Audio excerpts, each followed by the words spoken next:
Selamat sore pemirsa, kemerdekaan memang bukan sebagai akhir dari tujuan suatu bangsa, namun kemerdekaan merupakan sarana suatu bangsa untuk mewujudkan tujuan dan cita-cita dari bangsa tersebut. Dan tentunya untuk mencapai sebuah negara yang adil, makmur seperti yang sudah diperjuangkan oleh negara kita, tentunya harus ada instrumen, harus ada yang mendukung.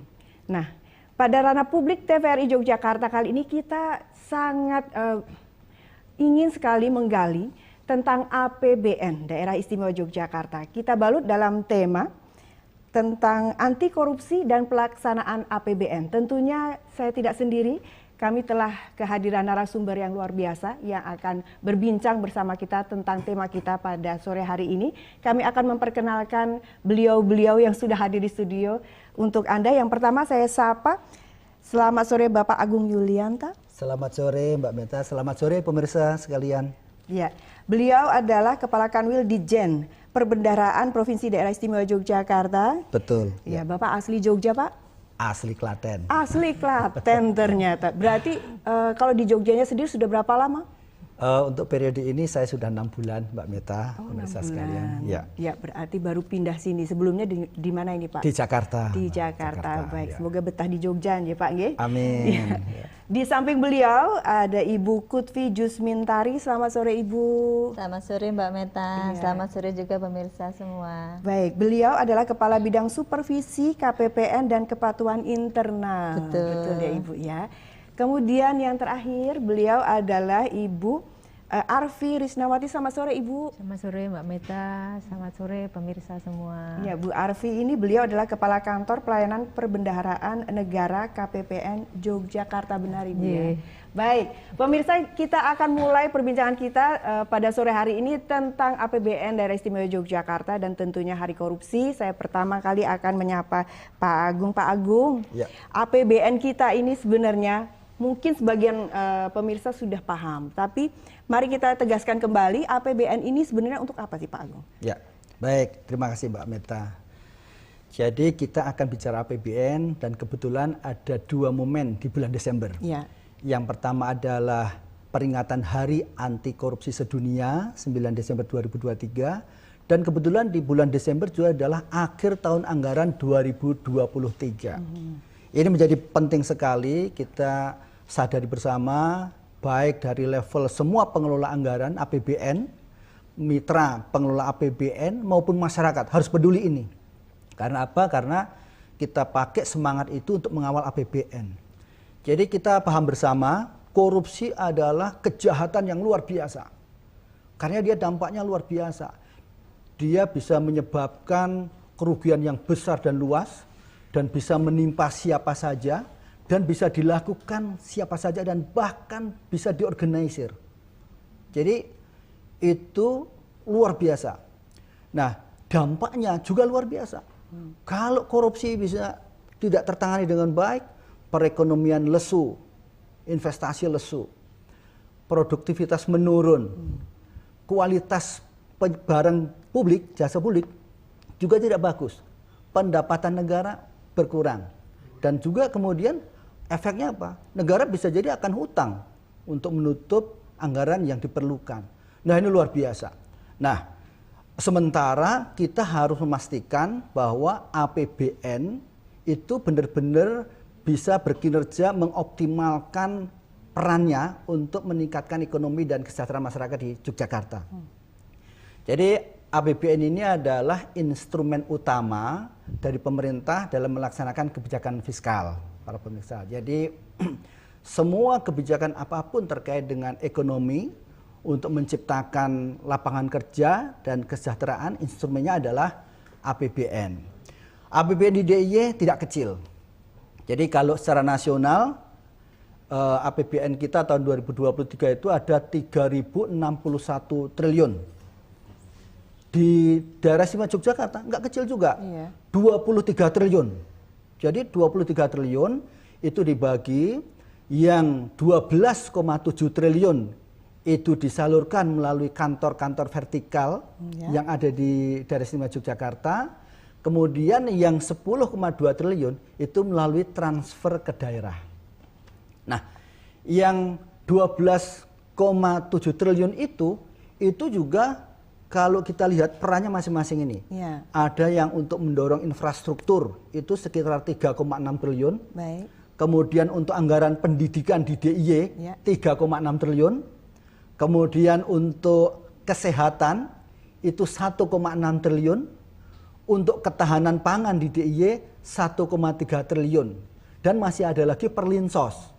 Perlinsos memang kalau yang disalurkan APBN-nya di DIY ya mungkin sekitar 0,4 miliar.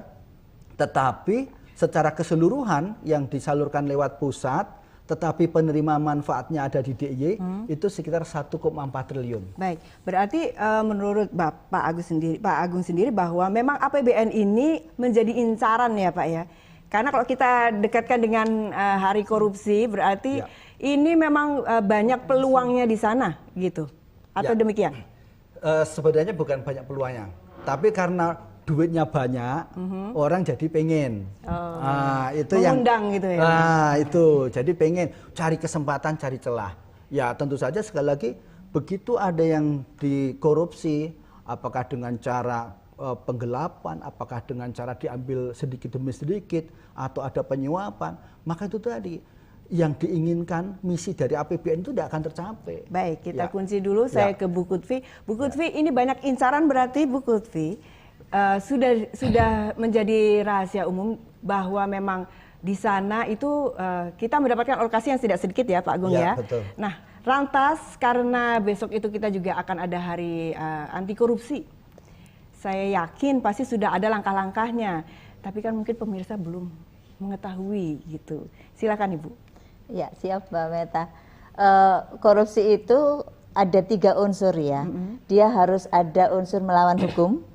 Yang kedua, dia harus ada unsur memperkaya diri sendiri, orang lain atau korporasi. Dan yang ketiga, ada kerugian negara atau kerugian perekonomian negara. Ya. Itu baru bisa disebut korupsi. Ya. Nah, sebenarnya kenapa sih orang korupsi? Itu kalau kita lihat di teori triangle fraud theory, itu ada 3. Ya. Yaitu bahwa ada motivasi atau tekanan, trigger. Yang kedua itu ada kesempatan. Dan yang terakhir itu ada rasionalisasi. Jadi kalau misalnya di suatu proyek yang mungkin terhambat kala satu dan lain hal, dan kemudian kalau misalnya diloloskan perizinannya, dia nanti ruginya misalnya 1M, kalau cuma 20% misalnya saya dapat segini. Nah, itu motivasi. Ya. Itu motivasi. Jadi kalau sudah ada hitung-hitungannya itu motivasi. Itu motivasi. Ya. Karena ada harapan untuk mendapatkan sebagian gitu kan. Atau mungkin motivasi bisa juga tekanan. Yang bersangkutan mungkin sedang kesulitan perekonomian, mungkin seperti itu. Yang kedua adalah kesempatan. Jadi ada niat tapi tidak ada kesempatan, dia pasti nggak bisa. Nah, ini yang kita perkuat sebenarnya. Baik. Karena apa? Karena ketika kurang pengawasan dalam pelaksanaan APBN, maka itu yang memberi kesempatan kepada yang ingin berbuat jahat tadi. Nah, di lingkungan Kementerian Keuangan kita sudah ada sistem pengendalian internal pemerintah yang itu merupakan peraturan pemerintah 60 tahun 2008, dan kemudian kita ada regulasi di Kementerian Keuangan, ada keputusan Menteri Keuangan nomor 477 2021 dan juga keputusan Menteri Keuangan nomor 322 2021 tentang pedoman pelaksanaan sistem pengendalian internal. Itu di internal kita. Baik. Nah, untuk keluar eksternal kita membangun yang namanya Island of Integrity. Jadi siapapun stakeholder kita, karena memang Kanwil sekarang perannya lebih luas Mbak Meta. Yeah. Kita mungkin beberapa tahun yang lalu kita tidak mempunyai peran RCA, kita tidak mempunyai peran sebagai financial advisor bagi pemerintah daerah, tapi sekarang itu peran kita, sehingga stakeholder kita bertambah. Jadi yang mungkin tidak memiliki awareness yang sama dengan kami, karena itu kita bangun Island of Integrity. Kami sudah jaga, tapi kalau stakeholder kita nggak sama, kita gampang tergoda. Baik. Mungkin itu. Kita kunci dulu, saya kembali ke Pak Agung. Ini kita berarti perlu adanya semangat anti korupsi Iya, di betul. kantor wilayah yang saat ini Bapak pimpin. Ya. Nah, kalau semangat anti korupsi sendiri sudahkah digaungkan di sana, Bapak? Ya, itu terutama di kami concern bukan hanya level pimpinan, semua level concern menggaungkan semangat anti korupsi. Ya. Dan perlu kita ketahui bersama, semangat anti korupsi bukan hanya di kantor kami tularkan kepada seluruh mitra kami. Seluruh mitra kami yaitu Satker yang pelaksana kegiatannya dan juga mitra yang lain penyedia barang dan jasa termasuk masyarakat. Kita buka link pengaduan yang sangat mudah diakses. Kalau ada indikasi kira-kira akan ada dikorupsi, maka saluran pengaduannya sudah ada dan kita akan respon dengan cepat. Baik, Ya. ya kami kemudian menuju Ibu Arfi. Ibu, kita kenalan dulu ya Ibu ya. Ini kenalan dengan kantor yang Ibu pimpin ke kantor pelayanan perbedaan negara. Boleh Ibu diinformasikan kepada pemirsa ini sebenarnya kantor apa ini ya Ibu ya? Ya, baik, terima kasih Mbak Meta. KPPN Yogyakarta ini adalah salah satu merupakan bendara umum daerah ya, bendara umum negara yang ada di Yogyakarta. Kita menyalurkan dana-dana APBN, berikut juga menata usahakan penerimaan dan pengeluaran APBN. Jadi kalau Pak Kanwil tadi berbicara terkait dengan dana APBN yang tersalur di DIY tadi ada sekitar 23 triliun. Ya. Nah, yang kami salurkan di bawah mitra KPPN Yogyakarta ada 277 Satker Kementerian Lembaga dan 4 pemerintah daerah, itu sekitar dari kalau seluruh DIY ada 23 triliun, itu kita mengampu hampir 19 triliunnya. Jadi hampir sekitar 85% APBN yang di DIY ini ada disalurkan di KPPN Yogyakarta. Ya. Itu. Kemudian Ya. bagaimana sih caranya menyalurkannya itu Ibu dengan dana yang sebegitu besarnya itu? Ya. Baik, jadi sesuai dengan SOP di kami, KPPN Yogyakarta ini juga sudah menerapkan tata kelola yang sesuai dengan tadi SPI yang dianjurkan Kementerian Keuangan. Jadi kita juga sudah mendeklar anti korupsi itu juga dari sistem yang ada di kita. Dalam hal pencairan anggaran itu kita sekarang sudah by system, jadi menggunakan aplikasi. Jadi tidak lagi ada satker yang datang menemui pegawai KPPN, itu sudah tidak ada lagi di sini. Jadi sudah by system dengan aplikasi Sakti, dan perasaan proses di KPPN sendiri juga secara sistem sudah melalui aplikasi SPAN. Jadi saya sebagai pucap manajemen pun bisa memonitor kapan itu pelaksanaan pembayaran dari mulai mitra sampai diproses sampai menghasilkan SP2D itu saya bisa mantau secara by system. Itu yang ada di tata kelola KPPN selama ini. Dan untuk itu kita dalam tata kelola itu kita juga sudah mendapatkan penghargaan di KPPN Yogyakarta. Ya. Itu kemarin tahun 2022 kita sudah diaudit oleh eksternal manajemen mutu, kita mendapatkan sertifikasi SMAP ISO 37001 2016 tahun 2022, dan KPPN Yogyakarta juga mendapatkan sertifikasi dari Kemenpan RB sudah 2017 sudah mendapat predikat wilayah bebas korupsi. Baik. Dan 2020 sudah mendapatkan sertifikat BBBM, wilayah birokrasi bebas dan melayani. Baik. Itu yang kita raih selama ini. Baik, pemirsa, kita nanti juga masih akan menggali lagi tentang, coba kita kaitkan deh APBN dengan anti korupsi, karena kita akan menjelang di Hari Anti Korupsi Dunia. Namun sebelumnya kami akan mengajak Anda terlebih dahulu untuk mengikuti jeda pariwara berikut ini.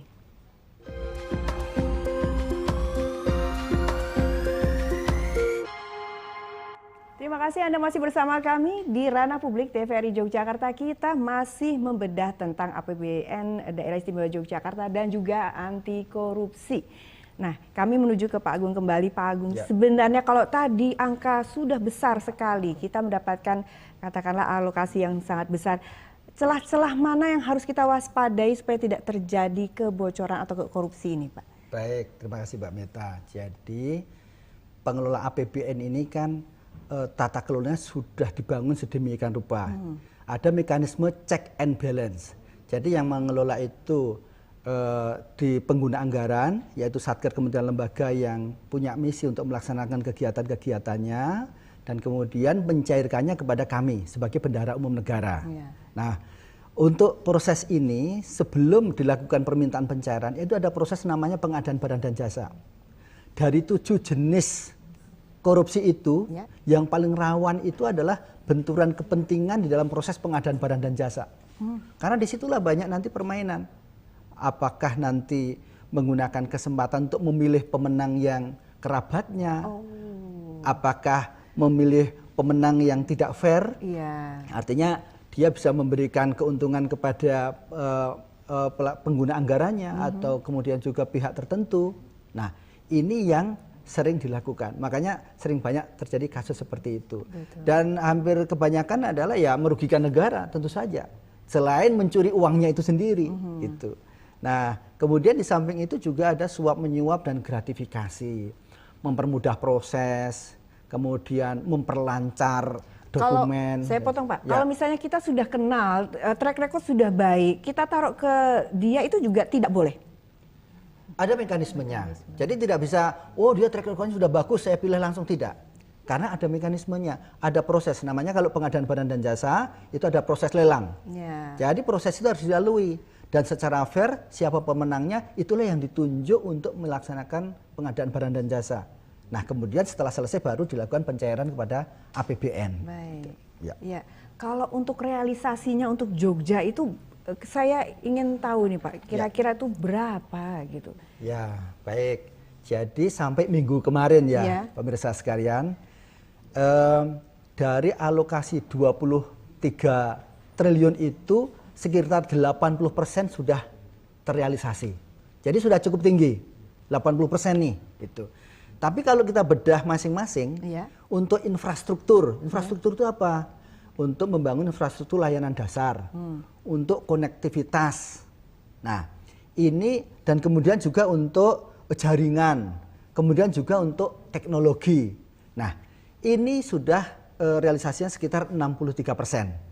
63%. Ya. Nah, kemudian untuk pendidikan sampai saat ini dari 3,6 triliun realisasinya sudah 71%. Untuk apa? Untuk beasiswa, untuk BOS, sarana prasarana pendidikan dan lain-lain. Nah, kemudian untuk kesehatan saat ini juga sudah 73%. Untuk apa? Sarana prasarana kesehatan, alat kesehatan, obat-obatan. Kemudian juga infrastruktur layanan. Kalau BPJS ini kan dia mengcover kesehatan ya, jadi dia kalau ada pasien berobat maka di cover BPJS, tidak termasuk, gitu. Nah, kemudian untuk ketahanan pangan dari 1,3 triliun ini juga sudah terrealisasi saat ini sekitar 68%. Jadi sebenarnya sampai dengan minggu lalu itu relatif penyerapan kita bagus, tinggal sisa 2 bulan ini kita dorong supaya 100% ya setidaknya 95-97% bisa terserap. Karena kita harapkan semua APBN ini bisa dirasakan manfaatnya oleh masyarakat dengan kita menghadirkan outputnya di sini. Baik, 80% ya Pak ya, ini sudah aman berarti ya Pak? Insya Allah aman. Insya Allah ya, aman. Insya Allah, ya. Kalau tadi sudah diinformasikan oleh Pak Agung bahwa ada kebocoran di ABC gitu, berarti harus ada pelaporan. Kami harus melapor kemana ini Ibu? Ya. Kami memang sangat mengharapkan peran dari masyarakat untuk bisa mengawasi kami juga. Kami membuka saluran pengaduan bisa melalui wise.kemenq.go.id, juga bisa melalui website kami atau melalui akun Instagram kami DJPB Yogyakarta. Di situ ada saluran-saluran pengaduan yang bisa disampaikan masyarakat. Mungkin masyarakat melihat ada pelaksanaan APBN yang dirasa kok tidak sesuai ya gitu, ya monggo dilaporkan, nanti kita akan tindak lanjuti. Itu eksternal. Di internal kita menguatkan pengendalian internal kita juga ada pengendalian gratifikasi, jadi kita juga ada unit pengendalian gratifikasi. Karena itu bagi kami di internal Kementerian Keuangan dalam hal ini Kanwil di DJPB Provinsi DIY, proses-proses untuk penguatan integritas itu sangat penting bagi kami.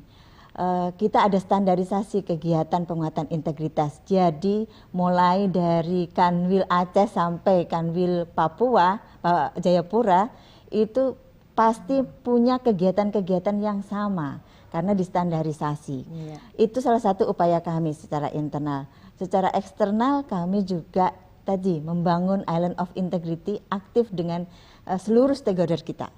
Jadi dalam setiap acara kita selalu selipkan. Karena apa? Karena memang korupsi itu sedikit-sedikit dari yang sedikit ya. Kalau kita terbiasa menerima 50.000 misalnya, maka kemudian ketika beberapa kali 50.000 itu sudah tidak berarti. Itu tadi yang teori triangle fraud itu yang terakhir, rasionalisasi. Jadi kita menjadi tumpul naluri kita. Jadi sebenarnya kan ketika kita melakukan kesalahan pasti dalam hati kita nggak enak gitu ya. Tapi kita ketika itu tadi dari yang kecil sebenarnya. Jadi kita potong dari yang kecil. Tidak ada lagi cuma segitu, itu nggak bisa. Itu mungkin Mbak Meta yang kita lakukan. Ya. Saya menuju Bu Arfi. Bu Arfi, kalau tadi saya sudah diberikan gambaran oleh Pak Agung bahwa 80% sudah terserap. Itu untuk daerah istimewa Yogyakarta. Kalau untuk KPP-nya bagaimana ini? Baik, terima kasih Mbak Meta.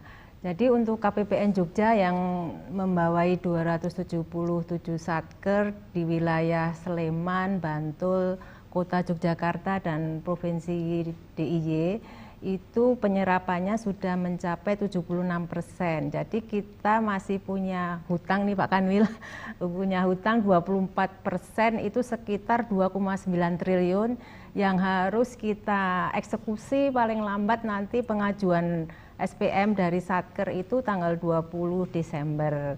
Nah, untuk itu kita ini ada dalam rangka mengoptimalkan penyerapan itu dan mempercepat sekaligus mengakselerasi, ada strategi langkah-langkah akhir tahun anggaran. Nah, itulah yang nanti harapannya Satker bisa mengoptimalkan penyerapannya.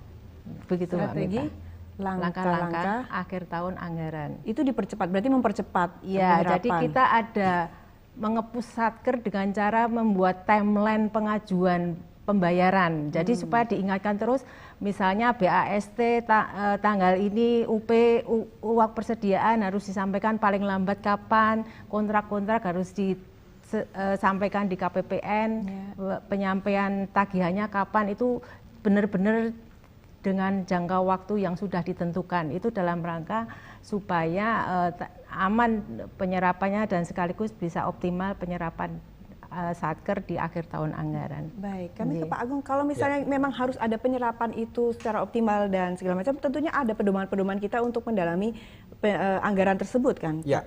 Nah, bagaimana ini? Betul, jadi pedoman untuk pelaksanaan APBN sudah sangat jelas, mulai dari level undang-undang sampai level operasional, bahkan petunjuk teknis.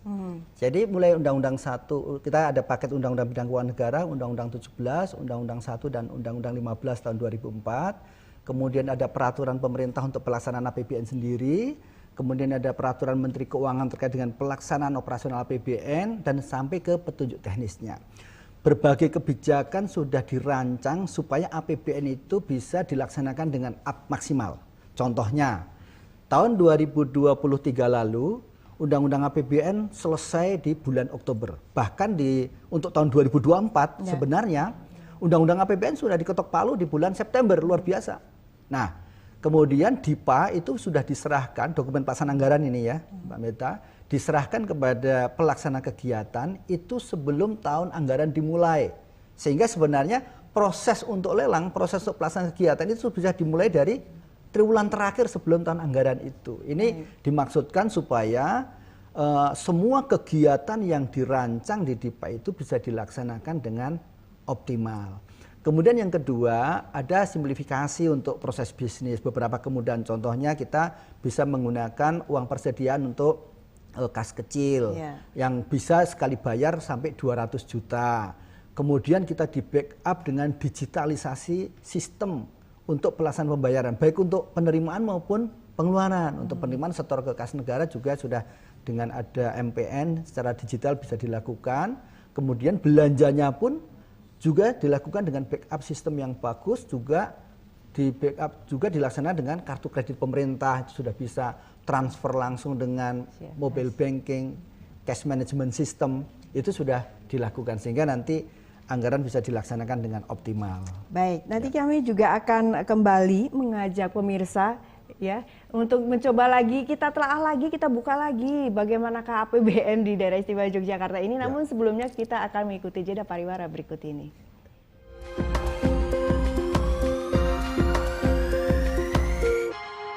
Korupsi dan pelaksanaan APBN masih kita menjadikan fokus tema kita pada ranah publik TVRI Yogyakarta. Kali ini kami kembali akan berbincang dengan narasumber kami, Pak Agung ini. Kalau saya lihat bahwa ya namanya penerimaan negara itu tidak selamanya terus bisa katakanlah lancar atau kemudian sama, karena kita ada situasi-situasi yang sekarang kondisinya inflasi, perang, segala macam.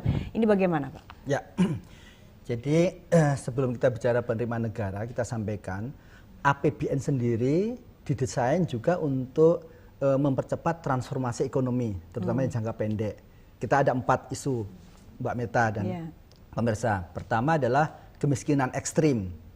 Kemudian kedua adalah penurunan prevalensi stunting. Ketiga adalah pengendalian inflasi. Keempat adalah penciptaan iklim investasi.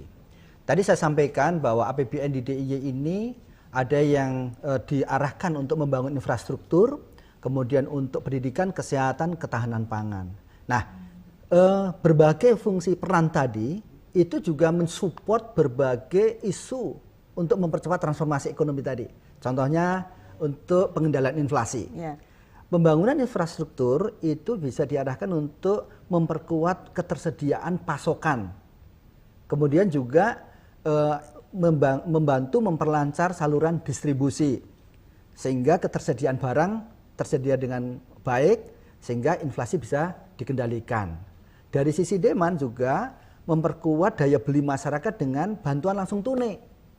Di samping juga membantu, kemarin ada kebijakan terbaru dari Bu Menteri Keuangan, ada kebijakan fiskal baru untuk menambah bantuan sosial, yaitu ada bantuan langsung tunai dan juga ada sembako berupa beras kepada masyarakat miskin.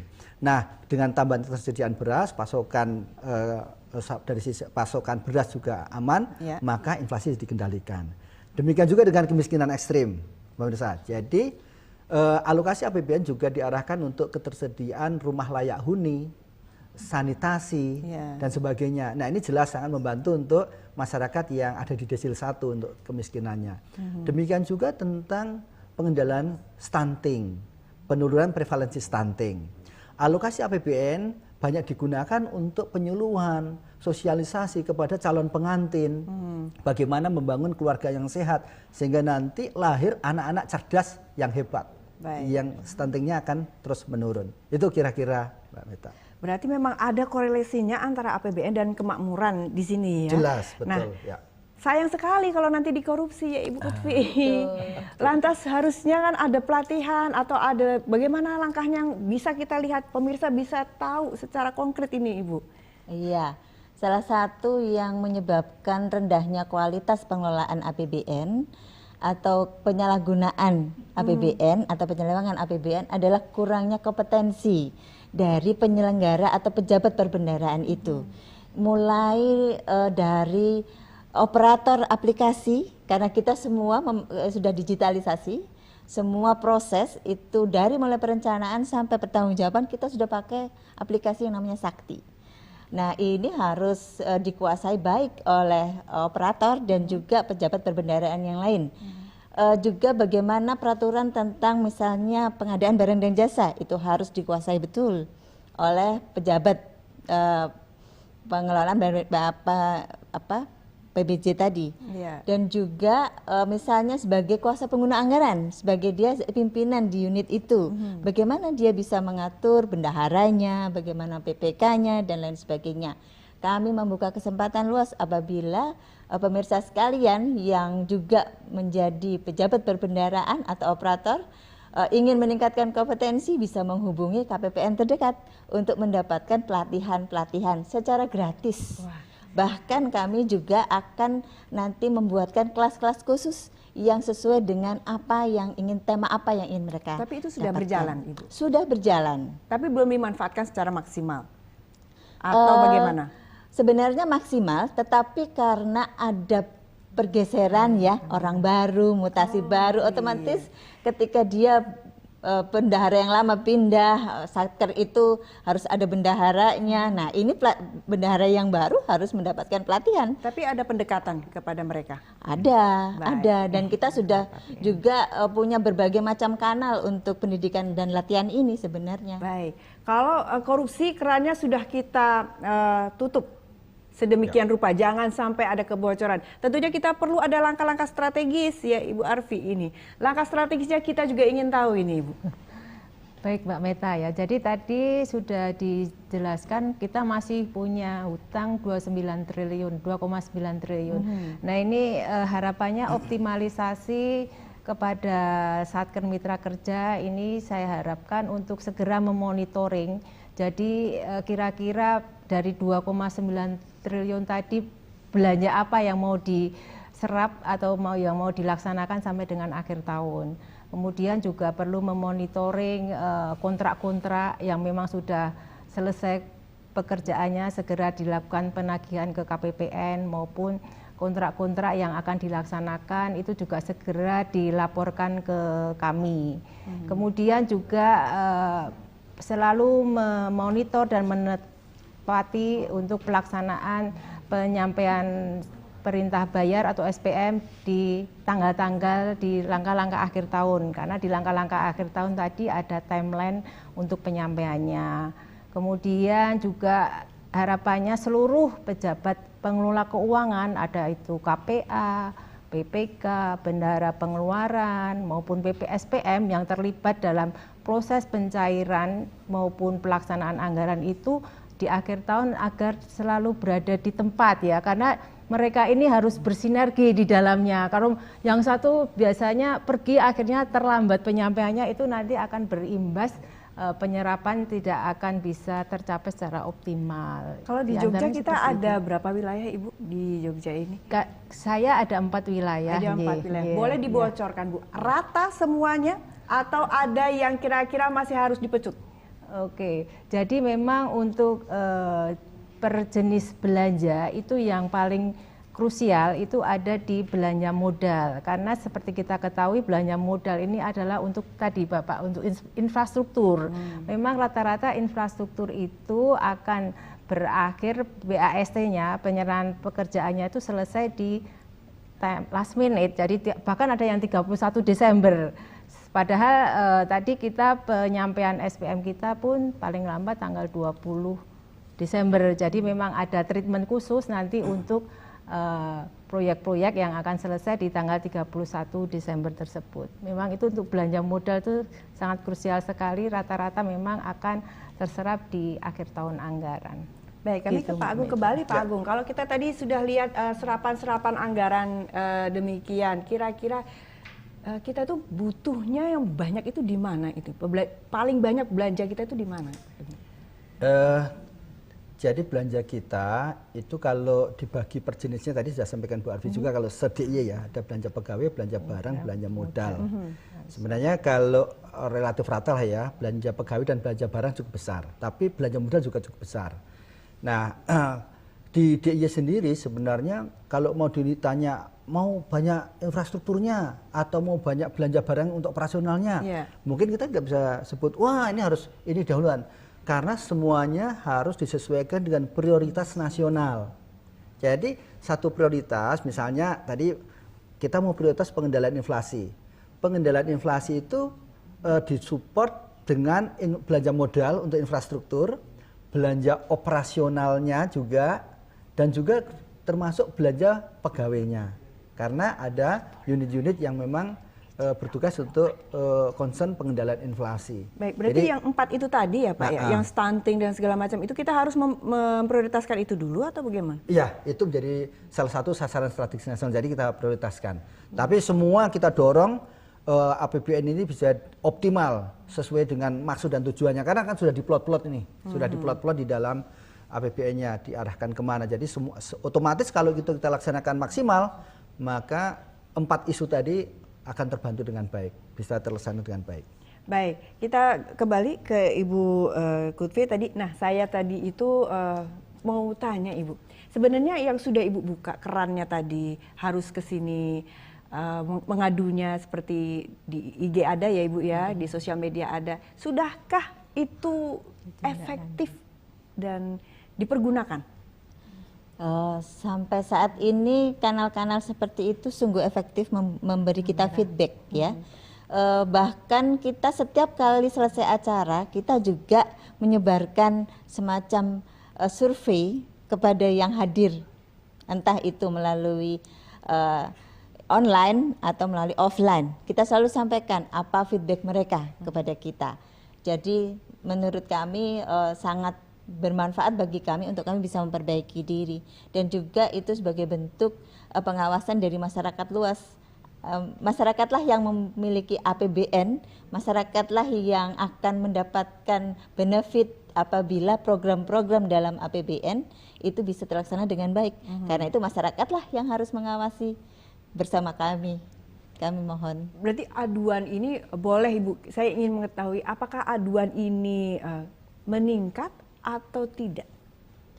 Semakin kesini sebenarnya ada peningkatan. Ada peningkatan justru? Ada peningkatan. Mungkin juga karena sekarang orang sudah pakai gadget ya. Baik. Jadi mereka cepat. bisa masuk ke IG kami di JPB Yogyakarta dan mendapatkan link di situ, mungkin bisa langsung menyampaikan. Baik. Nanti kami juga akan lebih belajar lagi dan juga akan menginformasikan kepada pemirsa. Namun, ranah publik akan kami hentikan guna memandangkan azan maghrib yang berlaku bagi daerah istimewa Yogyakarta dan sekitarnya.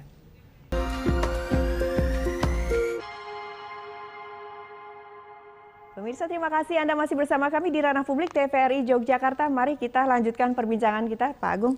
Ya. Untuk supaya kiat-kiat kita ini penyerapannya APBN ini tersalurkan dengan baik, penyerapannya dengan baik, ada tidak sih sebenarnya Pak? Ya, ini Pak Mita, pemirsa sekalian, jadi sekali lagi desain tata kelola sudah dibuat sedemikian rupa untuk mempermudah proses pelaksanaan APBN.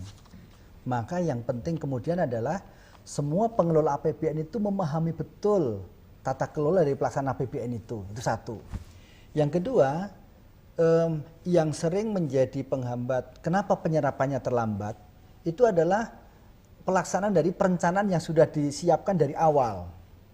Kadang-kadang ketika perencanaan sudah dibuat tapi tidak segera dimulai prosesnya. Padahal di regulasi kita boleh tuh memulai pelaksanaan kegiatan itu sebelum tahun anggaran dimulai.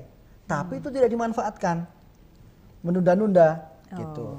Menunda-nunda pelaksanaan pekerjaan, akibatnya apa? Begitu dilaksanakan turun hujan.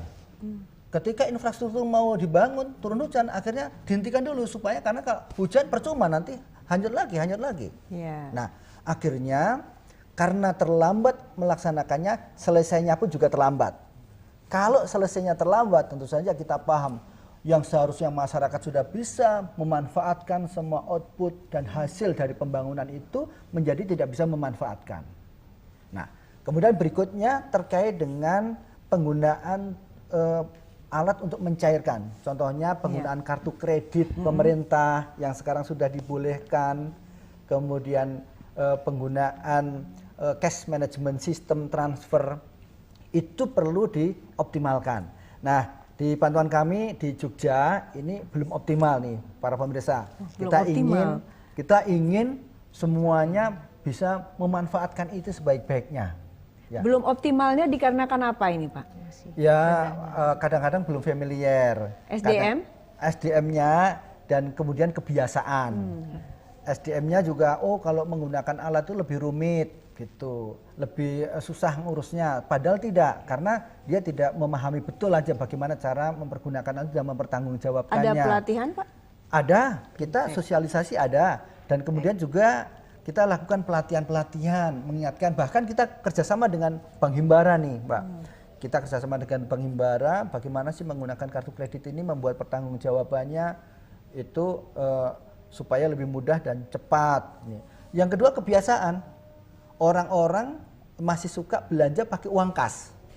Oh ya. Sehingga Digital itu dia digital belum ya. belum gitu, karena lebih senang megang uang daripada kalau ditransfer atau dengan kartu kredit. Nah, kebiasaan ini yang membuat ya beberapa pekerjaan, beberapa pencairan itu juga harus melalui proses yang agak tidak cepat gitu. Nah, yang ketiga tentu saja harus disiplin nih. Begitu dibuat perencanaan kegiatannya, nah kapan dia dilaksanakan? Karena begitu dia membuat perencanaan itu menginformasikan kepada kami uang disediakan berapa, kami sudah sediakan. Ya. Tapi kalau dia melaksanakannya tertunda, mencairkan uangnya tertunda, akhirnya uang itu juga nganggur juga selama dia belum dicairkan. Sayang sekali. Nah, oleh karena itu sekali lagi kita menghimbau seluruh mitra kami, satuan kerja maupun seluruh yang terkait dengan pelaksanaan kegiatan dan pengadaan barang jasa pemerintah, kita secara disiplin melaksanakan kegiatan itu dan lebih cepat, lebih awal supaya tidak menumpuk di akhir tahun. Dan kalau menumpuk di akhir tahun, akhirnya banyak yang mubazir tadi. Boleh dibuka nggak sih Pak antara infrastruktur, pendidikan, kesehatan yang masih banyak numpuk ini di mana? Ya, gini, tadi sudah disebutkan sebagian oleh Bu Arfi sebenarnya. Jadi infrastruktur itu selalu berhubungan dengan belanja modal. Nah, belanja modal. Berarti di infrastruktur. Iya, itu kadang karena belanja modal bukan berarti nggak dikerjakan ya, dikerjakan. Tapi prosesnya pembayarannya kan kadang-kadang serah terimanya di akhir tahun, gitu, sehingga pencairan dananya akhir tahun. Dan kemudian kadang-kadang memulainya tadi agak terlambat, karena startnya terlambat, kan tahapannya nggak bisa langsung disulap langsung jadi, seperti beli alat. Beli alat belanja langsung dibawa barangnya. Tapi kalau membangun, membuat perencanaan, lihat cuacanya, kemudian bertahap, fondasinya dan seterusnya, dan itu butuh waktu dan harus dilewati semuanya. Makanya startnya sekali lagi harus diselipin dari awal tahun. Baik, kami menuju ke Bu Lutfi. Bu, ini kalau misalnya kita tadi sudah ada banyak keran yang dibuka kepada pemirsa kalau menemukan sesuatu. Nah, korupsi ini sebenarnya Bu, ini kan kalau yang salah satunya tidak mau tidak terjadi kan Bu? Betul. Karena itu salah satu penyebab korupsi yang lain adalah persuasi. Jadi ada capability, kemampuan dia untuk melakukan itu. Biasanya posisi yang lebih tinggi, menurut penelitian, itu dia lebih mempunyai capability untuk melakukan korupsi. Atau dia lebih pandai pendidikan.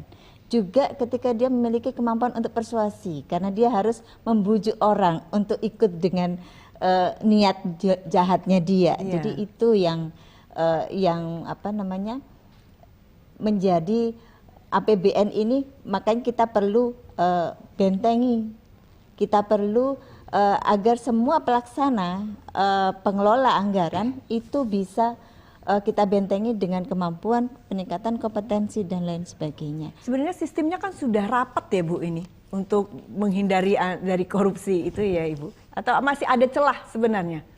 Secara regulasi sebenarnya kita sudah rapat secara regulasi.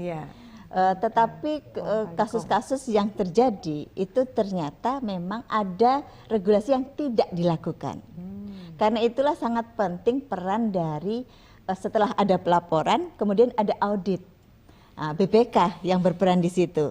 Dialah yang kemudian nanti menemukan hasil dari audit BPK itu menemukan kecurangan-kecurangan atau penyelewengan-penyelewengan di APBN gitu. Kalau sementara stakeholdernya merayu, tapi kita petugasnya tidak mau kan bisa. Berarti petugasnya harus kuat iman.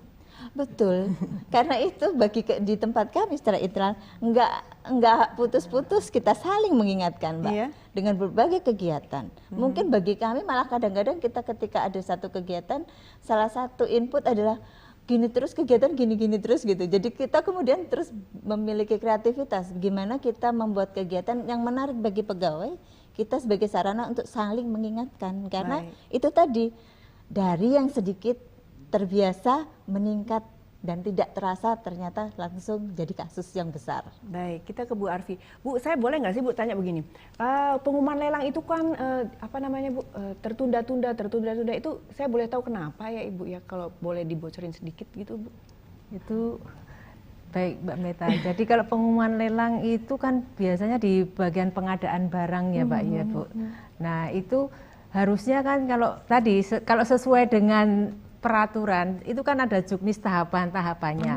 Nah itu kalau sebenarnya itu dipatuhi itu pasti tidak akan ada. Nah itu kadang-kadang memang ada beberapa yang menghambat itu tadi, tergantung masing-masing person itu ya. Mungkin kalau itu, Mbak misalnya Meta. sekarang ada berapa triliun yang belum bisa keserap itu tadi, kemudian kita dorong, itu tidak mengkhawatirkan bahwa itu nanti, mohon maaf, kerjanya asal-asalan gitu? Ya, jadi memang untuk kontrak ini sebenarnya sudah terjadwal, ya sudah ada termin dari awal kontrak ditandatangani sudah ada tahapan-tahapan pembayarannya. Jadi memang kalau kita lihat di database kami, memang tahapan-tahapan itu memang semua berakhir di bulan Desember seperti itu. Jadi memang sudah dari awal tadi harusnya harapannya pelaksanaan perencanaan lelang itu di awal tahun anggaran sudah bisa, namun kenyataannya banyak sekali yang baru ditandatangani di semester 2. Jadi baru semester 2 itu baru selesai proses lelangnya, baru nanti pembangunannya itu ada di triwulan 3 dan otomatis triwulan 4 ya baru selesai seperti itu. Jadi memang tahapannya seperti itu dari awalnya. Boleh kita bandingkan dengan tahun lalu Ibu ya. Kira-kira yang sekarang sama yang lalu itu progres, kita ada progres atau sama? Kalau dari capaian indikator pelaksanaan anggaran, karena pelaksanaan anggaran ini kan kita nilai dari 8 indikator selain dari penyerapan. Jadi antara kesesuaian dengan perencanaan, kemudian kesesuaian dengan ketaatan terhadap komplain terhadap peraturan di peraturan Menteri Keuangan sampai ke capaian outputnya. Itu kita ada semacam penilaian. Jadi setiap kinerja Satker itu dalam hal melaksanakan penganggaran atau pelaksanaan APBN itu dinilai dari 8 indikator itu. Jadi salah satunya memang penyerapan, itu memang yang paling krusial ya Pak Kanwil ya. Itu selain itu juga kita dari sisi perencanaannya, dari revisi, kemudian dari rencana penarikan dana sampai ke capaian outputnya itu kita nilai kinerjanya. Kalau dari bulan ini sama bulan tahun lalu sama? Kalau dari progres capaiannya dibandingkan dengan tahun lalu, alhamdulillah untuk tahun 2023 ini lebih baik dari tahun 2022.